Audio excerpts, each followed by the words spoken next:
दोस्तों स्वागत है आप सभी का हमारे यूट्यूब चैनल स्टूडेंट आईक्यू में।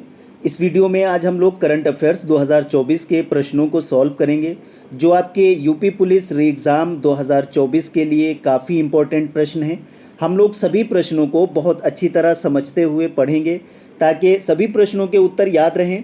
ठीक है दोस्तों, चलिए शुरू करते हैं। पहला प्रश्न है, आरआरटीएस किसके बीच चालू हुआ? Option A Delhi Hapur, B Delhi Sonipat, C Faridabad Ballabhgarh, D Sahibabad Duhai. इसमें करेक्ट आंसर ऑप्शन डी है, साहिबाबाद दोहाई। अक्टूबर 2023 में भारत के प्रधानमंत्री ने गाज़ियाबाद गुलधर स्टेशनों के साथ साहिबाबाद और दोहाई डिपो के बीच गाज़ियाबाद दिल्ली मेरठ आरआरटीएस कॉरिडोर के 17 किलोमीटर प्राथमिकता खंड का उद्घाटन किया था। अगला प्रश्न है, सूचना और प्रसारण मंत्रालय के दिशा निर्देश के अनुसार निजी प्रसारकों को सार्वजनिक सेवा प्रसारण करने की आवश्यकता है। ऑप्शन ए प्रतिदिन 10 मिनट, बी प्रतिदिन 20 मिनट, सी प्रतिदिन 30 मिनट, डी प्रतिदिन 60 मिनट। इसमें करेक्ट आंसर ऑप्शन सी है, प्रतिदिन 30 मिनट।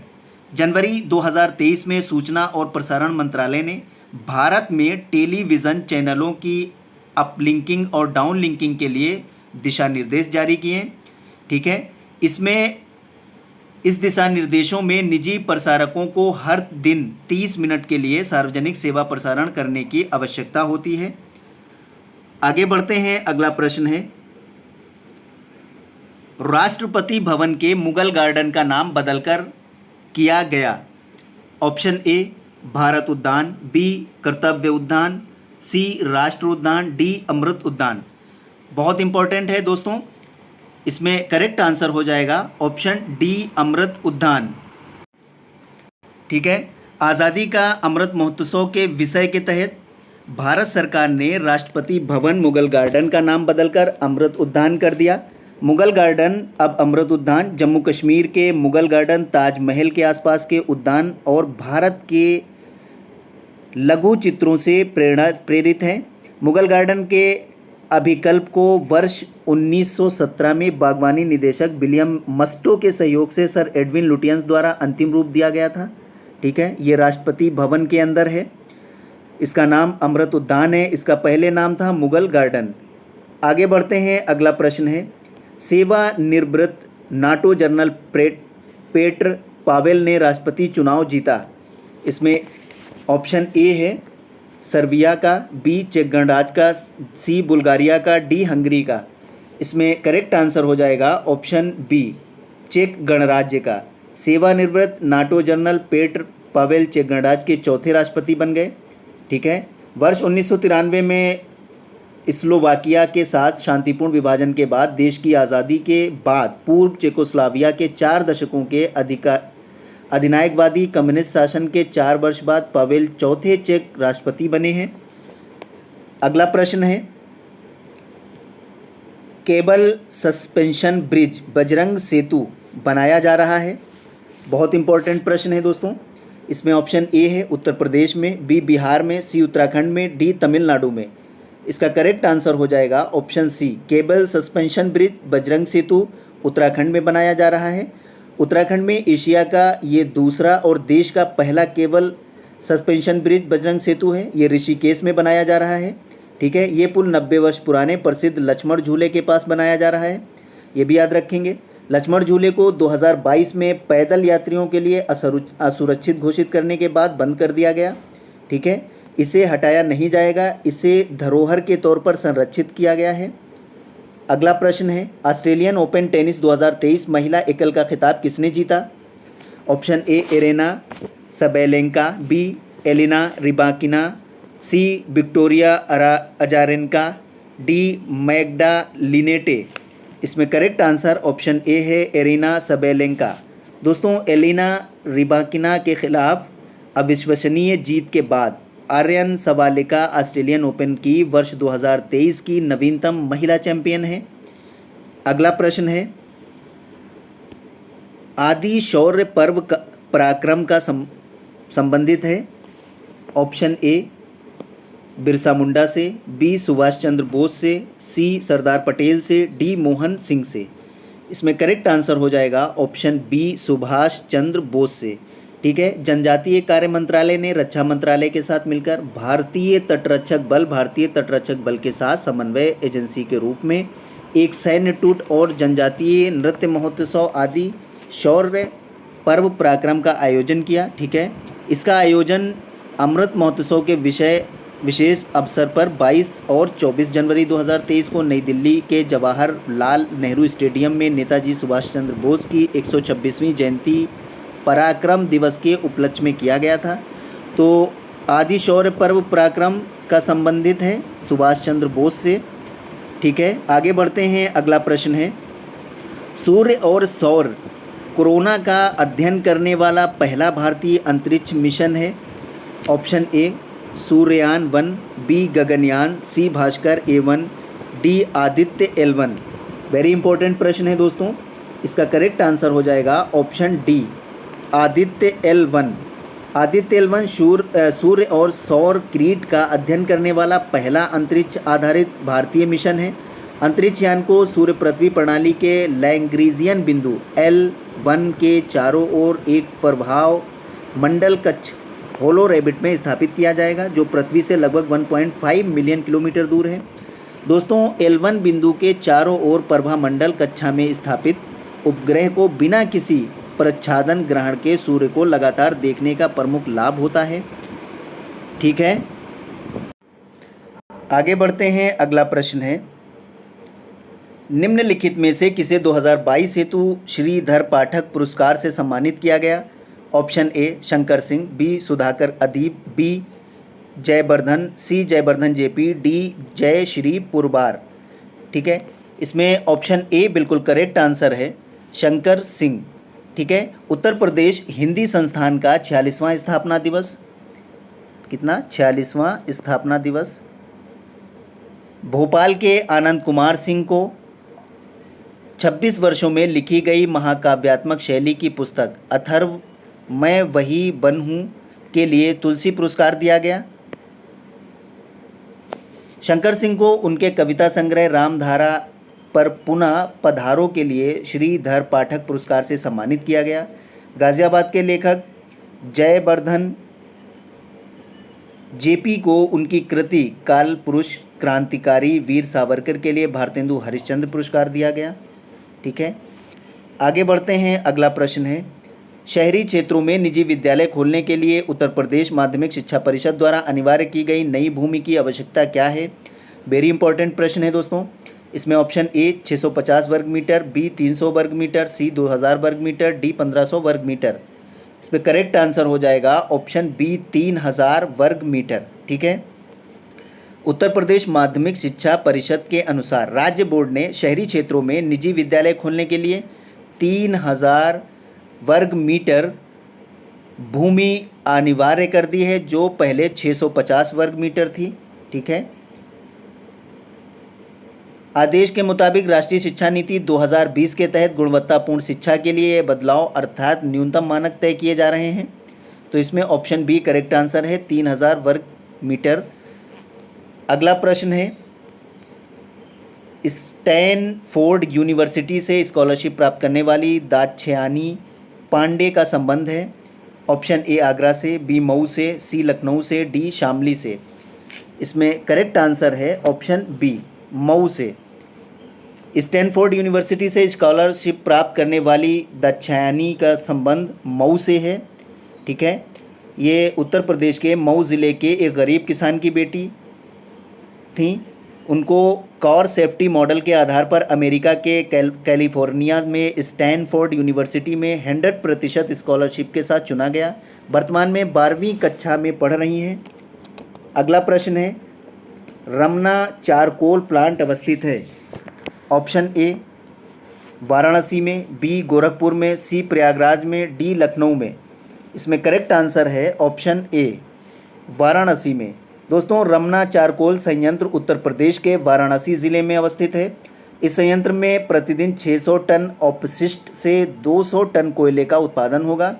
अपशिष्ट से कोयला बनाने वाला ये देश का पहला संयंत्र है जिसका निर्माण NTPC द्वारा किया जा रहा है। जला हुआ चारकोल जो प्राकृतिक कोयले के समान है उसको विद्युत उत्पादन के तहत ताप विद्युत संयंत्रों में ईंधन के साथ सफलतापूर्वक मिश्रित किया जा सकता है।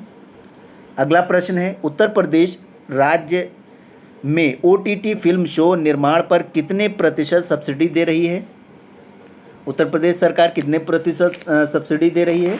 इसमें option A 25%, B 50%, C 75%, D 100%। इसका करेक्ट आंसर है ऑप्शन बी 50%। उत्तर प्रदेश सरकार राज्य में OTT फिल्म शो निर्माण पर 50% सब्सिडी दे रही है।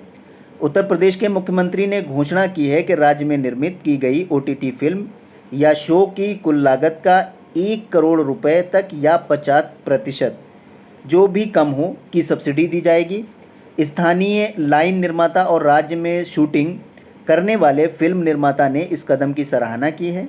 ठीक है। 64वें और 68वें राष्ट्रीय फिल्म पुरस्कार में उत्तर प्रदेश को मोस्ट फ्रेंडली स्टेट का दर्जा प्राप्त हुआ है, ये भी याद कर लेंगे। 64वें और 68वें राष्ट्रीय फिल्म पुरस्कार में उत्तर प्रदेश को मोस्ट फ्रेंडली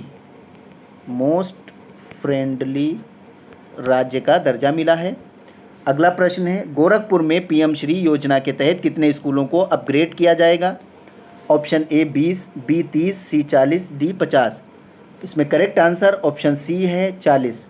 उत्तर प्रदेश के गोरखपुर ज़िले में PM श्री योजना के तहत 40 स्कूलों को अपग्रेड किया जाएगा। इस स्कूल में नई शिक्षा नीति 2020 के तहत बच्चों को उनके कौशल के अनुसार बाल शिक्षा शास्त्र आधारित पाठ्यक्रम के साथ पढ़ाया जाएगा। ठीक है। PM श्री स्कूल योजना प्रधानमंत्री school for rising India PMSHRI के लिए एक केंद्र सरकार की योजना है।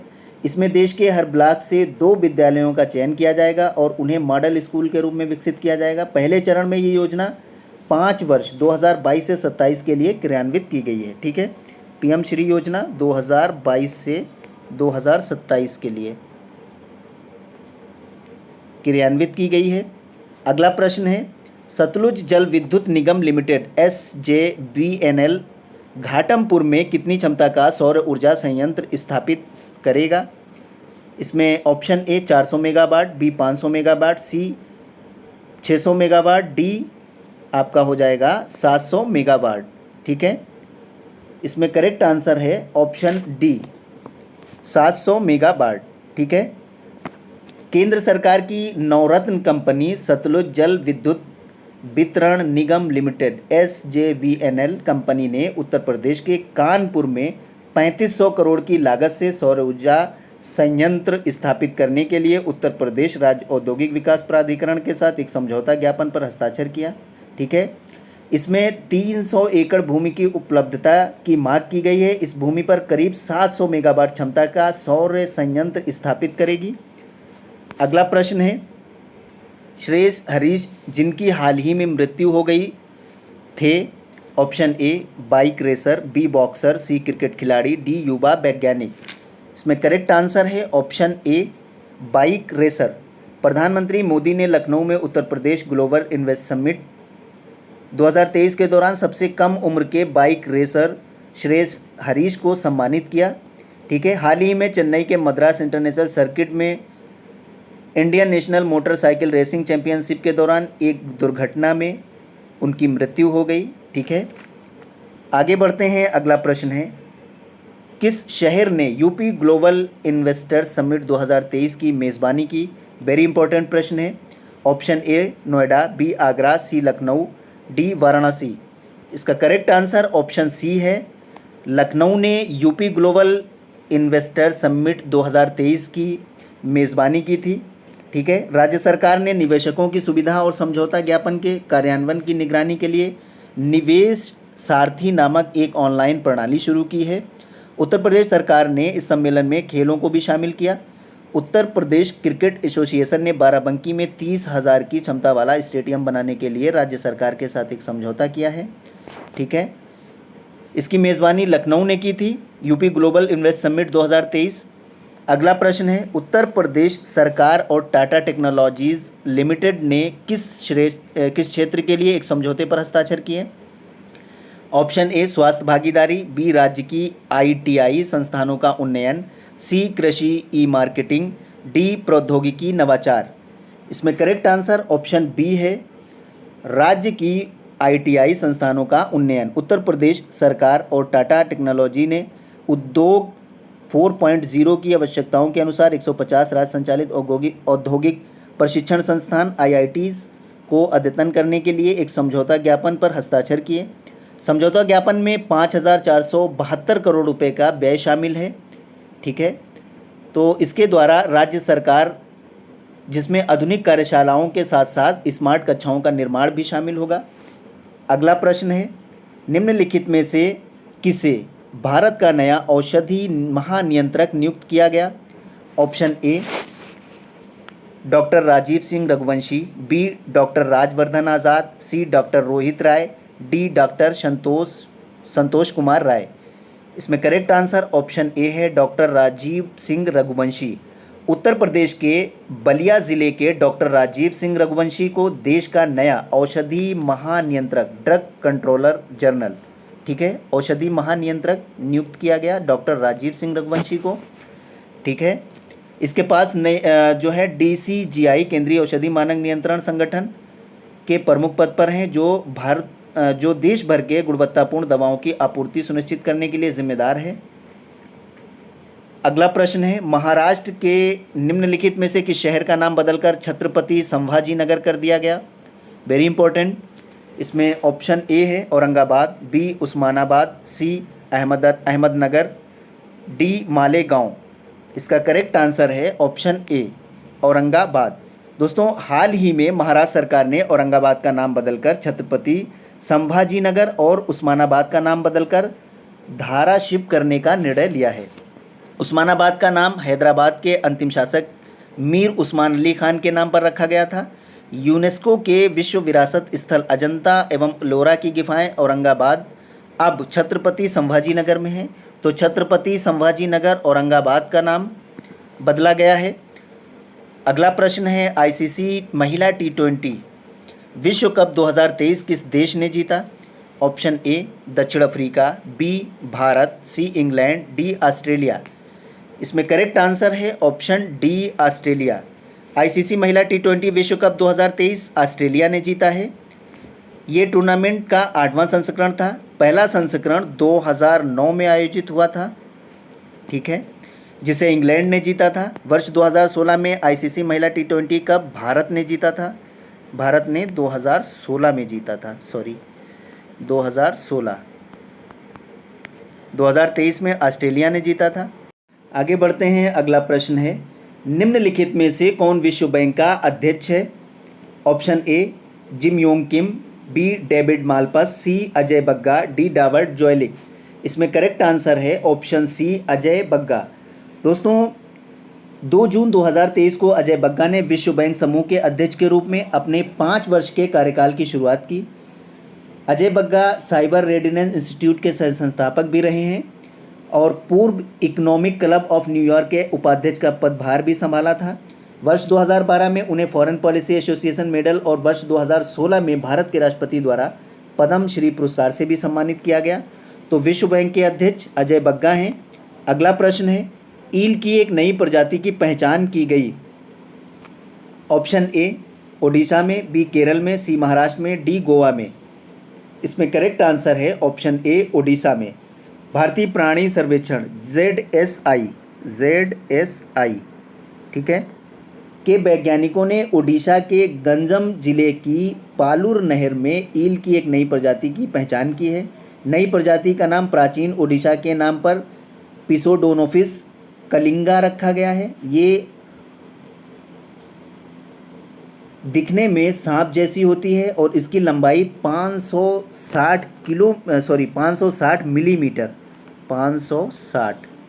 मिलीमीटर से लेकर 7 मीटर तक हो सकती है। एशिया की सबसे बड़ी लवणीय जल के लैगून चिल्का लैगून और निकटवर्ती पलूर नहर में इसकी खोज की गई है। ठीक है, आगे बढ़ते हैं। अगला प्रश्न है, न्यायमूर्ति रोहिणी आयोग का संबंध है।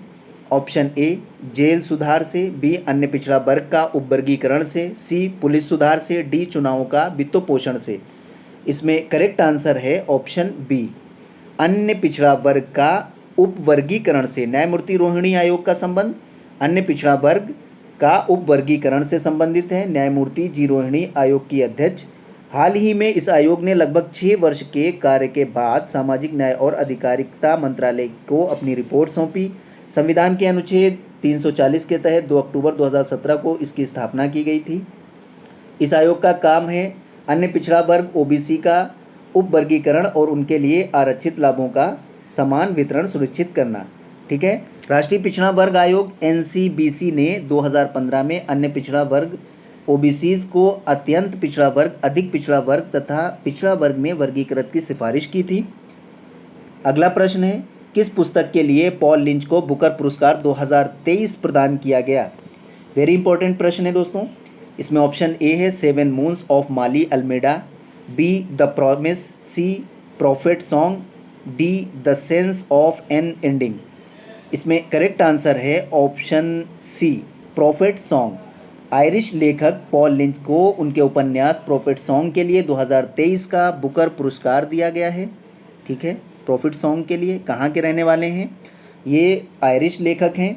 बुकर पुरस्कार अंग्रेजी भाषी देशों के प्रमुख साहित्यकार पुरस्कार हैं। ये पुरस्कार अंग्रेजी में लिखी गई और यूनाइटेड किंगडम द्वारा आयरलैंड में प्रकाशित सर्वश्रेष्ठ कथा साहित्य को प्रत्येक साल प्रदान किया जाता है। आगे बढ़ते हैं। अगला प्रश्न है, भारत गौरव रत्न 2023 से किसे सम्मानित किया गया? Option A Nagendra Kumar Srivastava, B Farman Hasan Khan, C Vasundhara Negi, D Kumar Shambhunath. इसमें ऑप्शन बी करेक्ट आंसर है फरमान हसन खान। उत्तर प्रदेश के बरेली के जमात रज़ा मुस्तफ़ा के राष्ट्रीय महासचिव फरमान हसन खान को भारत सरकार के कॉरपोरेट कार्य मंत्रालय द्वारा भारत गौरव रत्न 2023 से सम्मानित किया गया। ठीक है। फरमान मियां ने कैंसर, कूल्हे के ऑपरेशन और बाईपास सर्जरी से पीड़ित दर्जनों मरीजों के निदान में मदद की। इससे पहले स्वास्थ्य और परिवार कल्याण मंत्रालय ने उन्हें टीबी मुक्त अभियान की प्रमुख भूमिका निभाने के लिए पुरस्कार प्रदान किया था। ठीक है। तो भारत गौरव रत्न पुरस्कार 2023 से फरमान हसन खान को सम्मानित किया गया है। अगला प्रश्न है,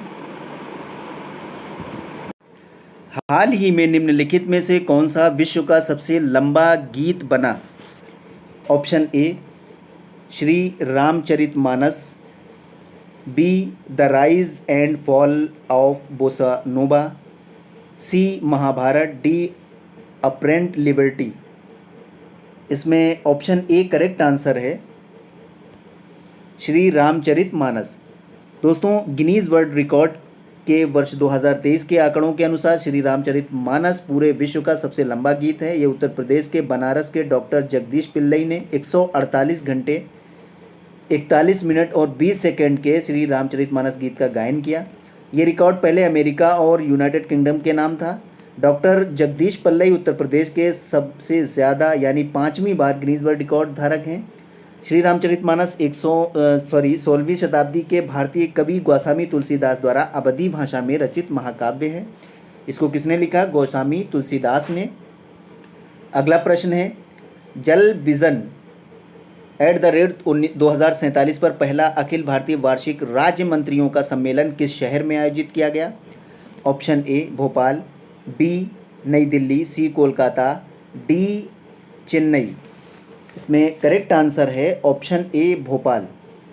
दोस्तों, 5 से 6 जनवरी 2023 को मध्य प्रदेश के भोपाल में वाटर विजन 2047 पर पहला अखिल भारतीय वार्षिक राज्य मंत्रियों का सम्मेलन आयोजित किया गया था। ठीक है। भारत सरकार के जल शक्ति मंत्रालय ने इसका आयोजन किया था। इस सम्मेलन में उद्देश्य आगामी 25 वर्षों यानी 2047 तक वाटर विजन पर विचार विमर्श करना है। इस आयोजन में वाटर विजन 2047 से संबंधित 2 महत्वपूर्ण रूपरेखा दस्तावेज जल शक्ति अभियान के सर्वोत्तम प्रथाएं और जल इतिहास पोर्टल जारी किए गए। तो ये जल विजन पहला अखिल भारतीय सम्मेलन भोपाल में हुआ था। अगला प्रश्न है, मई 2023 में पंचायतों में डिजिटल लेन देन बढ़ाने हेतु सामर्थ्य अभियान कहाँ शुरू किया गया? Option A Varanasi, B Noida, C Lucknow, D Prayagraj. इसमें करेक्ट आंसर है ऑप्शन सी लखनऊ। मई 2023 को केंद्रीय ग्रामीण विकास और पंचायती राज मंत्रालय मंत्रालय के मंत्री गिरिराज ने 50,000 ग्राम पंचायतों में डिजिटल लेन देन को बढ़ावा देने के लिए उत्तर प्रदेश के लखनऊ में समर्थ अभियान को औपचारिक शुरुआत की। ठीक है, ये लखनऊ में इसकी शुरुआत हुई थी। ग्रामीण विकास मंत्रालय ने आज़ादी के अमृत महोत्सव पहल की तहत 1 फरवरी 23 से 15 अगस्त 2023 तक समर्थ अभियान जारी रखा। इसका उद्देश्य ग्रामीण समुदायों को डिजिटल अर्थव्यवस्था में भागीदारी सक्षम बनाते हुए सशक्तिकरण करना है। आगे बढ़ते हैं। अगला प्रश्न है, देश की पहली नाइट सफारी निम्नलिखित में से किस शहर में विकसित की जाएगी? Option A Kanpur, B Patna, C Chandigarh, D Lucknow. इसमें करेक्ट आंसर है ऑप्शन डी लखनऊ। केंद्रीय चिड़ियाघर प्राधिकरण CZA ने सिंगापुर की तर्ज पर उत्तर प्रदेश की राजधानी लखनऊ के कुकरेल वन में देश की पहली नाइट सफारी और नवीन चिड़ियाघर स्थापित करने के लिए परमिट जारी किया है। तो याद कर लेंगे, देश की पहली नाइट सफारी लखनऊ में विकसित की जाएगी। ठीक है, और वन क्षेत्र के मूल स्वरूप को किसी प्रकार की क्षति पहुंचाए बिना इन निर्माणों के लिए 1000 करोड़ भूमि चिन्हित की गई है। 1000 एकड़, एकड़। ठीक है, अगला प्रश्न है, बनारस हिंदू विश्वविद्यालय की स्थापना हुई थी। ऑप्शन ए 1915 में, बी 1916 में, सी 1917 में, डी 1918 में। इसमें करेक्ट आंसर हो जाएगा ऑप्शन बी 1916 में। राष्ट्रवादी पंडित मदन मोहन मालवीय ने डॉक्टर एनी बेसेंट जैसे महान व्यक्तियों की सहायता से सन 1916 में बनारस हिंदू विश्वविद्यालय की स्थापना की, जो इसे भारत का विश्वविद्यालय मानते थे। ठीक है, पंडित मदन मोहन मालवीय वर्ष 1919, 1918, 1932 और 33 में 4 बार कांग्रेस कमेटी का अध्यक्ष चुना गया था। महात्मा गांधी ने उन्हें महामना और भारत के दूसरे राष्ट्रपति डॉक्टर एस राधाकृष्णन ने उन्हें कर्मयोगी की उपाधि दी थी। ठीक है, तो बनारस हिंदू विश्वविद्यालय की स्थापना 1916 में हुई। अगला प्रश्न है, करी ईशद जिसे हाल ही में GI टैग मिला किस्म है? ऑप्शन ए आम की, बी मिर्च की, सी चावल की, डी अमरूद की। इसमें करेक्ट आंसर है ऑप्शन ए आम की। करी ईशद हाल ही में जिसे GI टैग मिला वो आम की किस्म है।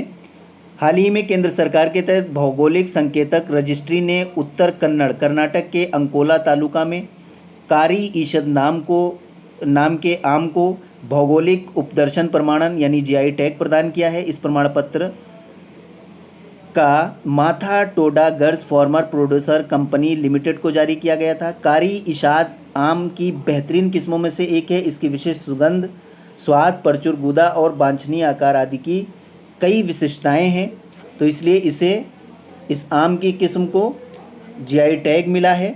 अगला प्रश्न है, निम्नलिखित में से कौन सा उत्तरी गोलार्ध में सबसे बड़ा दिन होता है? ऑप्शन ए 22 दिसंबर, बी 21 सितंबर, सी 21 जून, डी 21 मार्च। उत्तरी गोलार्ध में सबसे बड़ा दिन, इसमें करेक्ट आंसर ऑप्शन सी है 21 जून। उत्तरी गोलार्ध में सबसे लंबा दिन 21 जून को होता है, जिसे तकनीकी रूप से ग्रीष्म आयनात कहा जाता है। दिल्ली में ये दिन लगभग 14 घंटे लंबा होता है। ये तब घटित होता है जब सूर्य कर्क रेखा पर सीधा 23.5 डिग्री उत्तरी अक्षांश पर होता है। इस समय के दौरान 20, 21 और 22 जून को उत्तरी गोलार्ध में सूर्य की अधिकतम रोशनी मिलती है। इसके उल्टा यानी इसके विपरीत 21, 22 या 23 दिसंबर को दक्षिणी गोलार्ध को सूर्य की अधिकतम रोशनी मिलती है। जब उत्तरी गोलार्ध में रातें सबसे लंबी होती हैं, इसे शीतकाल आयनात भी कहते हैं। तो सबसे लंबा दिन 21 जून को होता है उत्तरी गोलार्ध में। आगे बढ़ते हैं। अगला प्रश्न है, वर्ष 2023 का राष्ट्रीय फ्लोरेंस नाइटिंगेल पुरस्कार निम्नलिखित में से किसे प्रदान किया गया? Option A Tejavath Sushila, B Poreddy Vijayalakshmi, C Ganita Shanti, D Gayatri Kumari. इसमें करेक्ट आंसर है ऑप्शन डी गायत्री कुमारी। भारत की राष्ट्रपति द्रौपदी मुर्मू ने बिहार के शेखपुरा ज़िले के गबई ग्राम स्थित उप स्वास्थ्य केंद्र में कार्यरत सहायक नर्स एनएम गायत्री कुमारी को 2023 का राष्ट्रीय फ्लोरेंस नाइटिंगेल पुरस्कार दिया है। ठीक है, गायत्री कुमारी को 2023 का फ्लोरेंस नाइटिंगेल पुरस्कार मिला है। अगला प्रश्न है, बेंकी नदी किसकी सहायक नदी है? Option A Ganga, B Yamuna, C Brahmaputra, D Krishna. इसमें करेक्ट आंसर है ऑप्शन सी ब्रह्मपुत्रा। भूटान से निकलने वाली बेंकी नदी, जिसे किरुसी नदी के नाम से भी जाना जाता है, ब्रह्मपुत्रा नदी की सहायक नदी है। ये असम से होकर बहती है और राज्य के कई समुदायों के लिए आजीविका और परिवहन के साधन के रूप में कार्य करती है। तो बेंकी नदी ब्रह्मपुत्रा की सहायक नदी है। अगला प्रश्न है, चक्रवात बिपरजॉय का नाम किसके द्वारा दिया गया था? Option A Bharat, B Bangladesh, C Sri Lanka, D Pakistan. इसमें करेक्ट आंसर है ऑप्शन बी बांग्लादेश। दोस्तों, जून 2023 में अरब सागर में बिपरजॉय नामक एक चक्रवाती तूफान आया था। बांग्लादेश ने इसे बिपरजॉय, जिसका अर्थ होता है विपत्ति अथवा आपदा, का नाम दिया था। अरब सागर के पृष्ठीय तापमान में वृद्धि के परिणाम स्वरूप असामान्य तरीके से चक्रवात बिपरजॉय का निर्माण हुआ था।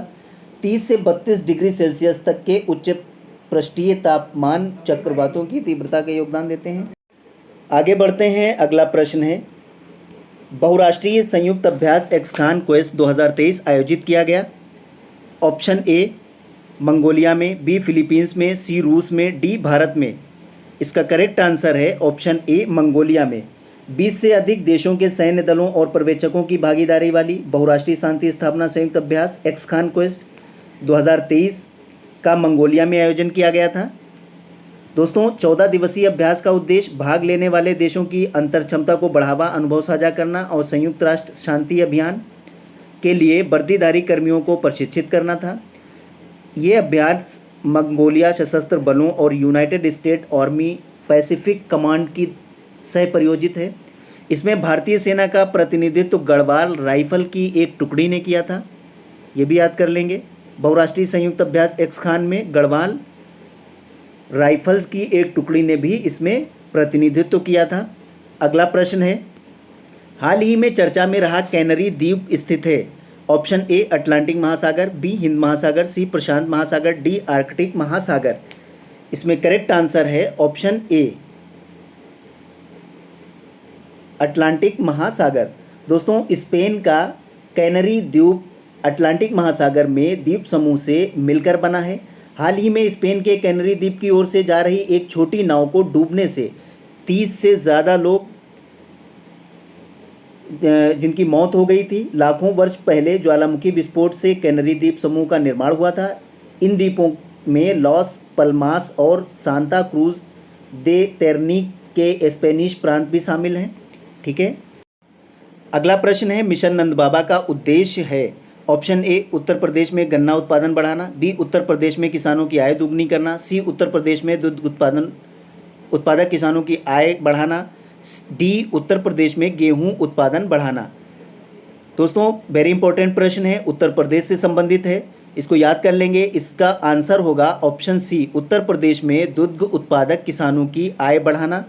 इस मिशन के तहत उत्तर प्रदेश में दुग्ध उत्पादक किसानों की आय में वृद्धि करने का प्रयास किया जाएगा। इसके लिए राज्य सरकार नंद बाबा दुग्ध योजना पर आगामी 5 सालों के लिए 1000 करोड़ रुपए खर्च करेगी। ठीक है। इस मिशन के तहत दुग्ध उत्पादक डेयरी सहकारी समितियों के माध्यम से अपने गांव में दुग्ध उत्पादन करेंगे।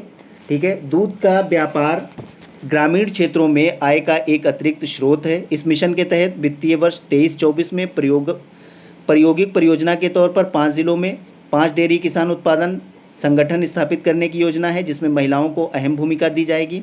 इस मिशन के तहत किसानों को उन्नत नस्ल की देशी गायों की खरीद पर सरकार की ओर से सब्सिडी के तौर पर प्रोत्साहन प्रदान किया जाएगा। गायों के लिए चारा और आहार का निर्माण करने वालों को भी अनुदान दिया जाएगा। तो मिशन नंद बाबा का उद्देश्य उत्तर प्रदेश में दुग्ध उत्पादक किसानों की आय को बढ़ाना है। अगला प्रश्न है, शक्ति दीदी अभियान किसके लिए शुरू किया गया?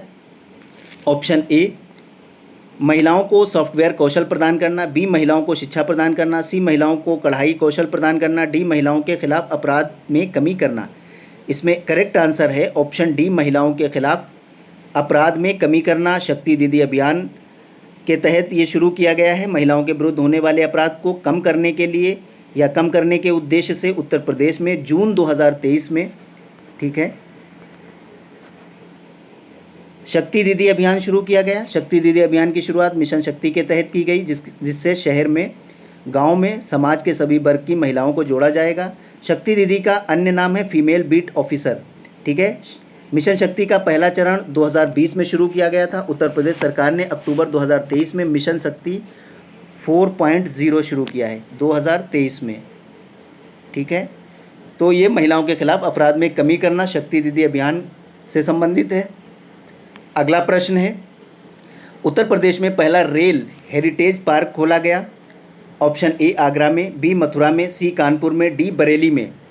इसमें करेक्ट आंसर है ऑप्शन ए आगरा में। दोस्तों, जुलाई 2023 में आगरा में उत्तर प्रदेश का पहला rail heritage park rail coach restaurant खोला गया। प्रदेश के आगरा कैंट स्टेशन रोड पर स्थित ये पार्क और इस रेस्टोरेंट आगरा के लोगों को स्वादिष्ट भोजन के साथ साथ रेलवे की विरासत की जानकारी भी देती है। ये उत्तर मध्य रेलवे की एक पहल है। ये आगरा में खोला गया है रेल हेरिटेज पार्क। अगला प्रश्न है, हाल ही में चर्चा में रहा C3I हब उत्तर प्रदेश के निम्नलिखित किस स्थान से संबंधित है या संबद्ध है। Option A IIT BHU, B IIT Prayagraj, C IIT Kanpur, D MNA IT Prayagraj. इसमें करेक्ट आंसर है ऑप्शन सी IIT कानपुर। हाल ही में चर्चा में रहा C3I हब उत्तर प्रदेश के IIT कानपुर के संस्थान से संबंध है। उत्तर प्रदेश के IIT कानपुर की hi-tech cyber security lab C3I hub ने तेलंगाना पुलिस के साथ एक संधि की है। इसके तहत CI3 हब साइबर अपराध करने वाले अपराधियों की गिरफ्तारी से लेकर दोषसिद्धि तक में पुलिस में मदद करेगा। ये प्रणाली साइबर अपराधों के सभी पैटर्न वाले डेटाबेस का प्रयोग करके साइबर अपराधों को स्वचालित रूप से विभिन्न समूहों में वर्गीकृत करने में मदद करता है। ठीक है। तो CI3 हब उत्तर प्रदेश के IIT कानपुर से संबद्ध है। लास्ट प्रश्न है, निम्नलिखित में से किसे गोपाल दास नीरज स्मृति सम्मान 2023 प्राप्त हुआ। नंबर 1 पंकज परसून, 2 निशा सिंह नवल, 3 कृष्ण कुमार कनक। दिए गए कूट का प्रयोग करके सही उत्तर चुनें। ठीक है। इसमें कौन कौन सा सही है? इसमें ऑप्शन डी सही है, 1 2 3।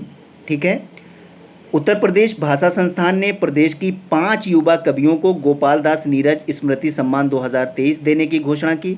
पुरस्कार विजेता कवियों में राजधानी लखनऊ से व्यंग्यकार कवि पंकज परसून, युवा कवयित्री निशा सिंह, प्रयागराज से डॉक्टर प्रभांशु कुमार, फिरोजाबाद से कृष्ण कुमार कनक और बहराइच से वेद मित्र शुक्ला इसमें शामिल हैं। तो इसमें जो 3 नाम दिए गए हैं, ये तीनों लोगों को जो है गोपाल दास नीरज स्मृति सम्मान मिला है। गोपाल दास नीरज स्मृति सम्मान के लिए चयनित कवि और उनकी कृतियां हैं पंकज परसून को, इनको जो है तब गीतों ने साथ निभाया, निशा सिंह नवल मैं निशा हूँ, और कृष्ण कुमार कनक डॉक्टर प्रभांशु की कलम से काव्य संग्रह। और इसमें 2 नाम और हैं, एक नाम है कृष्ण कुमार डॉक्टर प्रभांशु कुमार उलझता छवि जल तुम्हारा, और 5वां नाम है वेद मित्र शुक्ल एक समंदर गहरा भीतर। ये 5 लोगों को, जिसमें 3 नाम इसमें दिए हुए हैं, गोपाल दास नीरज स्मृति सम्मान 2023 प्राप्त हुआ है। ठीक है दोस्तों, मिलते हैं अगली वीडियो में। जो लोग हमारे चैनल पर नए, हमारे YouTube चैनल को सब्सक्राइब कर लें, बेल आइकन ज़रूर प्रेस कर दें ताकि हमारी आने वाली अगली वीडियो का नोटिफिकेशन आपको सबसे पहले मिल सके। दोस्तों, वीडियो को लाइक और शेयर ज़रूर कर दें। Thank you.